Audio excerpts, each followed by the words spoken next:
Hey, it's me, Jetski, and today we're talking about something I find really interesting and relates to my favorite game ever, that being Sonic Unleashed. Now, it's one thing in particular, and I know I don't usually do stuff like that, but today I'm willing to make an exception, as I can't find hardly any information on this at all. In fact, I'm requiring you guys, that's right, my loyal viewers, to help me. Now, before we start, though, I will have to ask you to please like and sub, as it really helps out the channel. We just hit a little over 200 subscribers the other day, and I really appreciate that. Now, let's hop right into the video.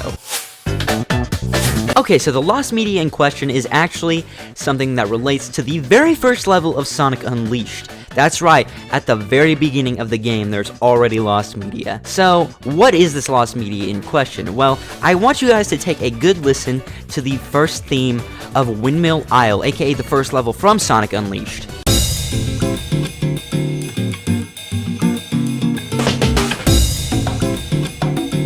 Now, I know what you guys are thinking, wow, that has a very distinct sound, and I'm sure most of you Sonic fans have heard this a million times. In fact, you guys probably listen to it in your free time, and I can't blame you. It has a very distinct and enjoyable sound to it. It is very fun feeling. However, let's wind the clocks back a little bit before 2008, all the way back to 2005. With a skateboarding game that Sega had previously released. This game in question being known as Ollie King. Now, it's really strange because I've never heard of this game before in my life. The only reason I know about this game in its entirety is because it came up in my recommendations when I was listening to Sonic Rush's soundtrack. Yeah, I know that's kind of cringy or whatever, but that's exactly how I found out about this game, and it led me down a whole different rabbit hole relating to Sonic and Sega soundtracks as a whole. Now, if you don't know, in Ollie King's level Border 70, there's actually a weird sound that sounds eerily familiar for people who have played Sonic Unleashed or just know the soundtrack in general. And I want you guys to do me a quick little favor and take a quick little listen to the sound because it might surprise you.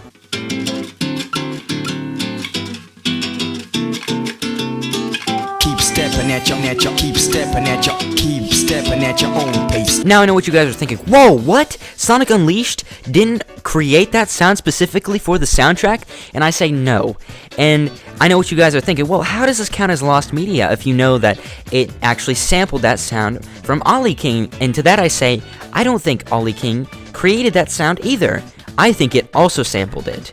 Now, let me roll the clock back again. I know, back to 2005. Now, back in 2005, there was a big Sonic release that came out at the time. And no, I'm not talking about Shadow the Hedgehog. I'm talking about Sonic Rush. Now, you might be wondering, well, what does Sonic Rush have to do with all this? Well, it's funny you mention that. As it turns out, Ollie King and Sonic Rush were composed by the same composer. That's right. Ollie King and Sonic Rush had the same composer do both of their soundtracks, almost nearing the same time. Now, this composer in question is known as Hideki Naganuma, who is also very well known for his work on the Jet Set Radio games. And I know what you guys are thinking, well, this guy probably just worked as a ghost composer for Sonic Unleashed, right? Not exactly. You see, early on in 2008, he actually left the company to become a freelance composer, meaning that there would never have been a chance for him to even work on this game. Now, the name of the main composer for Sonic Unleashed is a series veteran known as Tomoya Ohtani. Now, he's done a lot of Sonic games. In fact, he became the main composer for almost all these Sonic games way back in 2006 for Sonic 06. You know, the most infamous Sonic game ever. But he did such a fantastic job that they kept him on ever since. And he's been doing a great job ever since, to be honest. I don't think he's ever fumbled once. He's a great composer for these series, but the question remains, where did the sample come from? This leads me to the next section of the video. Now, there are a few theories that I do want to explore that I've come up with myself. However, if you guys have any theories, give me some down below in the comments. I would love to hear stuff about this. Any news about this is good news to me. Now, my first major theory is that Sega themselves actually has a set list of sounds they like to use for sampling in video games, such as, you know, Ollie King and Sonic Unleashed. And this would make more sense why Hideki Naganuma and Tomoya Ohtani both sampled this exact same sound in two completely different games. This is just a random theory I kind of came up with. I don't actually know if this is a standard practice or not. From what research I've done into it, and mind you, it's not a lot of research I've put into that kind of practice, it's not super common, but it has happened before, you know. Like, I think Nintendo does something eerily similar to that, so it wouldn't surprise me if Sega was doing something like that in the 2000s era, especially for Sonic and stuff. And it would also make sense why two completely different composers use the exact same sound in their soundtracks. Unfortunately, I wouldn't have a single way to, like, confirm this theory. However, it's just something I've been kind of throwing around, of course. It would be interesting if it was true, but like I said, I don't have any way to confirm it. That's pretty much all I have to say for this theory, though. On to my next theory. My next theory relates to Tomoya Ohtani and Hideki Naganuma actually working together on Sonic Rush Adventure. Now, if you don't know, they both had helped compose stuff for Sonic Rush Adventure, and after that game, Hideki had actually left Sega. So that leads me to believe that it is possible that Hideki might have exposed Tomoya Ohtani to this exact same sample that he used for Ollie King, which explains why he would have used it in Sonic Unleashed. Now, this theory, I don't know if it can be confirmed or not. I guess we just have to ask Tomoya Ohtani if this one was how it went down. It would make sense, considering they both did actually work on Sonic Rush Adventure. It would also help to understanding how he got the sample, or how he ran into it, because it could have been possibly considered for Sonic Rush Adventure, which is interesting to think about. However, there's no real way to, like, actually confirm this, unfortunately.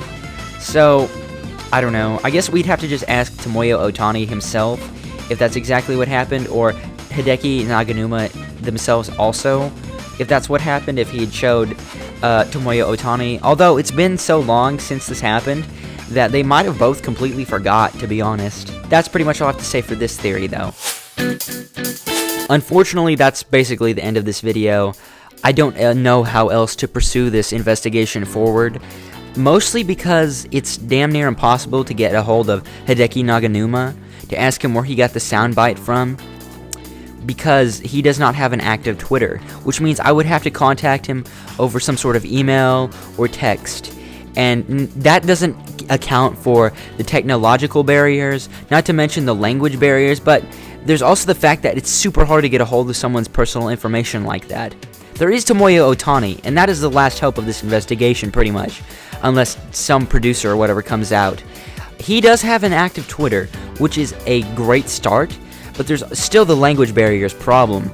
You see, you'd either have to know basic Japanese, which is something I don't know personally, or be willing to trust a translator. And even then, if the translator works out, which, you know, those things sometimes don't, considering they're pretty sketchy, but even if it does work out, there's the chance that he still wouldn't remember what we're talking about at all, considering he used that soundbite over 16 years ago, probably 17 now, to be honest with you. Sonic Unleashed came out over 16 years ago, and I doubt he remembers that. It's 17 years ago if we're talking about Sonic Rush Adventure. Unfortunately, we're gonna have to call it a day on that. If you guys have any information, and any information at all, it would be greatly appreciated. And if you guys come into contact with Tomoya Ohtani at all, and he does give a solid answer, then I would love to do an update video. In fact, I'd be willing to collab with the person who figures it out. But with that being said, it was Amiya Jetski, and I will see you next time. Bye-bye.